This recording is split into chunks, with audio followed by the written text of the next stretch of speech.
that need to be addressed, confronted, and solved. That's it. We've got to admit that. I mean, only dishonest people would admit that's not reasonable. Okay, that's very reasonable. That's logical. But yet, so many people would fight against that. I just don't get it. I really don't.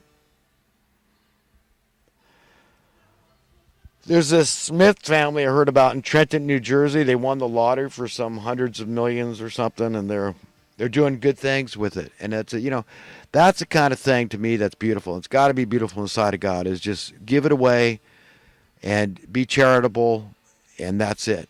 Spend it. I mean, that's the best thing they can do for the economy too. It gets in the flow. The problem in the economy is they dumped these $10 trillion in the economy in 8 years with Obama. And then people wonder why the stock market goes up. There's an awful lot of illicit money floating around out there, okay, that somehow is legal. It's not, right, because they didn't get busted in the 2008 bailout that Obama was behind. And this $10 trillion that's been spent in the economy, it's in somebody's pocket. It's gone through the economic sluice, the economic fabric of society, and it's in some certain people's pockets. But this wealth disparity at the same time, simultaneously, concurrently, is increasing. People are getting poorer and poorer. More and more poor people are being created while the money is being concentrated, consolidated, and aggregated into fewer and fewer pockets. So the rich are getting richer. It's just not working. The entire system is broken down. It's bad news. Bad news bears. But, to me, that's where this $10 trillion, it's somewhere out there. And people are holding it. And that's what's in the stock market. I don't see that as a positive for the guy on Main Street. I don't know how it's helping him yet, because people keep their investments in. That's how they make more money. It's just like if you've got money in savings, you're inclined to keep that money in savings and not spend it, because the more money you have in savings, the more money you make. You understand? So there's disincentive for people taking it out and spending it. I mean, it takes a charitable spirit. That's how we've all got to work. We've all got to understand, look, my income numbers might go down, but the worth of my numbers keeps going up faster. That's what we're looking for. That's the progress that we've got to get. And we've all got to work together as a family and be compassionate. We've got to count on other people, good capitalists, good socialists, good Democrats, good Republicans, good liberals, and good conservatives to give a damn and work together here so that we're not devouring each other. So we understand that this is a human-hating program that's going on to disempower and impoverish people, keep them down, and it's costing lives right and left. So it's not a panty waist issue. I mean, the dubious war alone, forget the people dying out in the cold, forget all the crimes, the homicides, all these other problems. I mean, you see what I mean? It just goes on and on and on, and it'll never end if we don't put our foot down. And all the abortions. I mean, how many rich women abort their babies? So I'm for everybody. I'm not preaching any kind of prosperity gospel, because that, of course, is a pejorative. Right? No, I don't preach individual prosperity. That's not it. That's looking out for old number one, this whole idea. I don't hold it against anybody that does, but it really is, at the end of the day, a social Darwinian thought system. That you've got to take care of yourself or you're no use to anybody else, right? I understand the philosophy, the mindset, the belief system behind it, but we've got to put God's will first, and we've got to understand what's most important to Him. So you can't just fight this thing by playing along with it and saying, yes, it's just about numbers. It's just about increasing my numbers. As long as I see my numbers go up, I cannot worry about the fact that it's a racket, it's a scam, it's fraudulent up one side and down the other. Okay, I've got it. I don't want the system to break down because I'm doing good. I'm part of the status quo. I'm in that critical mass that is needed by these establishmentarians so the system doesn't break down completely, and then they're completely exposed, stark naked. And we see, yes, it is indeed the money printing class in collusion with this high-ranking political class, Congress and Senate. They're working together against the best interests of American people. That's it. That's what we've got to understand. And we've got to be honest. We don't need to be intellectual, but we've got to be willing to define social economic progress. Say, I've got to face God someday. I'm going to have to answer for what I did or didn't do to future generations here. This is serious business. I've got to give a damn. I'm going to tell God I loved my fellow man, and yet I did nothing. I thought the wrong thoughts. I said the wrong things. I did the wrong things as a result. My heart was wrong. I was defining things through secular eyes, the worldly definition of those terms. I wasn't going to God to define my philosophy and my thinking, my belief systems. No. Okay, it's not going to work.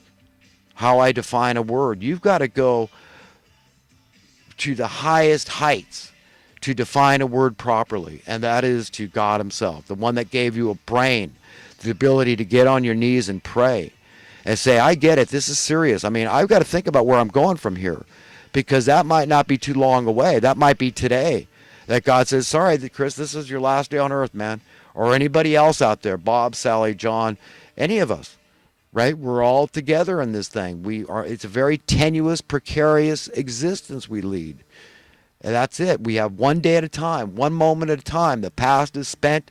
The future, for all intents and purposes, doesn't exist. So all we have is a series of moments to really focus on what's important and try to help, raise humanity up. We've got to reach. We've got to exalt ourselves before God, and we've got to confront evil. We've got to do that by exposing it logically and in a reasonable fashion. And we've got to be tactful. We've got to make sense. We've got to be coherent and cogent and keep it simple. But people can get it. And then they turn, they repent, they see the light, and they jump off the ship of fools and darkness, which leads to death and destruction. These are the people that have, something bad to look forward to on the great and terrible day of the Lord, like they say. When God finally has had enough and he puts his foot down, he says, that's it, I'm drawing the line now. If you made it, you made it. Okay, but if you didn't, you didn't.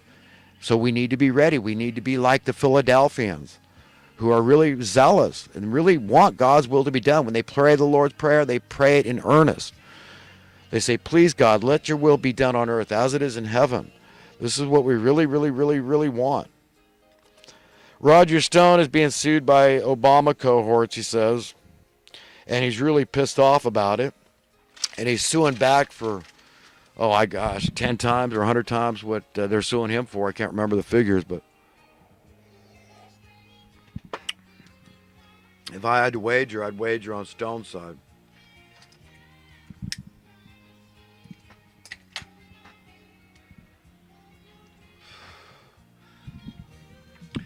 Yeah, this Gerald Flurry guy talk about, the preacher, the prophecy guy. He's with that, the Herbert W. Armstrong, the Philadelphia Church of God. I really like the man personally. I watch his show Sunday mornings on the CW. Comes on here in Northern California at 9:30. But, I disagree with him on some things, like I mentioned earlier about Russia. And I really didn't finish that thought, but I think he knows it too. But a lot, prophecy must be fulfilled. And if Russia does play a vital role, and Syria and Libya and Egypt, all these are mentioned as last time events, what's going on in these places, like in the book of Daniel, at the end of the book of Daniel in chapter 12. Names of these nations that it's uncanny. So many people, like Steve Quayle that Alex Jones had the show this past week, they believe too that we're down to the wire, okay? And, that things are just winding up, that really there's very little prophecy to be fulfilled here. So I'm in agreement with Gerald Flurry on that sort of thing, guys like Hal Lindsey.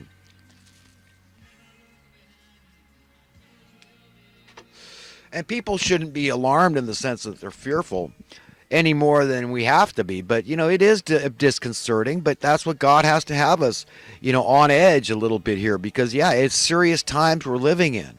God wants answers. Why haven't we progressed? And what does that mean? What's it going to take? How are we going to answer for squandering the grace he gave us? That's what we really need to be focused on, and to at least say, well, I'm going to do my part to enlighten people. Just talk to one person, at a time, and try to spread the truth, the whole truth, nothing but the truth. That we've got to define terms. We've got to be God's friend. Otherwise, we're going to be a friend of this world. We can only serve one master.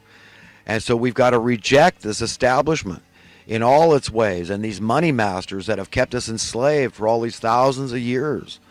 We're going to have a whole new paradigm where we're born free. That's going to be our whole new reality. And we're going to live with it in peace and contentment and harmony and safety and security and full freedom for everybody. Absolute freedom. So that's what we're working for. That is the good fight, exposing the evildoers wherever they are and trying to convince people to come out of the darkness into the light with a conciliatory spirit and using compassion to win them over to God. Okay, that's what we want. He wants to be loved a lot. And when somebody has been forgiven a lot, God likes that. He likes that. He's just wanting debt to be forgiven us. And we all need it. Who could say they're not a sinner? Who doesn't sin like the Apostle Paul taught every day in many ways? It just with a haphazard thought that comes in our head. That's the first start, evidence that we got like satanic forces. The spirit of the air, Satan has been defined as. These demonic spirits we all get attacked by, infected by. If you're a human being, you're going to get attacked by bad vibes, bad mojo, bad spirits. And to overcome them, we've got to turn to God. We've got to say, God, that thought is something I'm not going to identify with. I'm not going to behold it. So I'm not going to fill my heart with it and then speak forth from it. Because out of the overflow of the mouth, the heart speaks. So I'm going to be the way you want me to be. I'm going to think the way you want me to think. And I'm going to be a loving, forgiving person that is at peace with his enemies. Because you told me that's possible to do. Even though I'm going to rub them the wrong way and they're going to hate me without a cause, I'm just doing what you've called on me to do.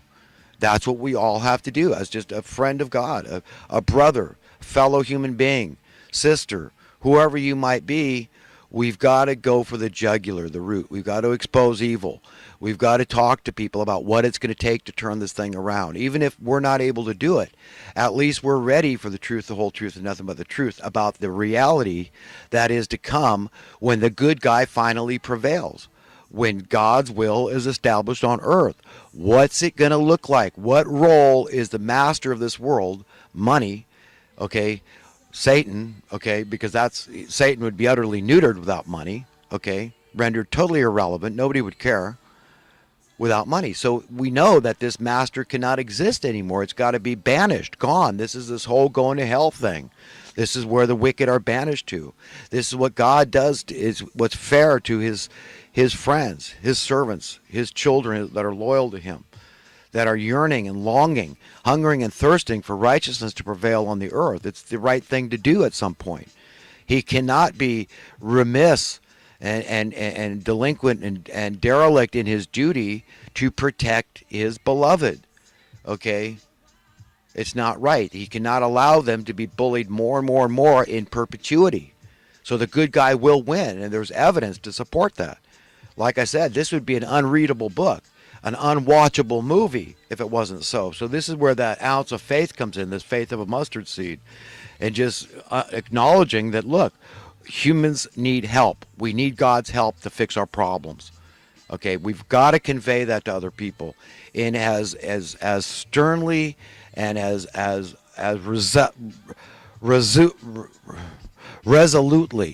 resolutely as we possibly can muster up.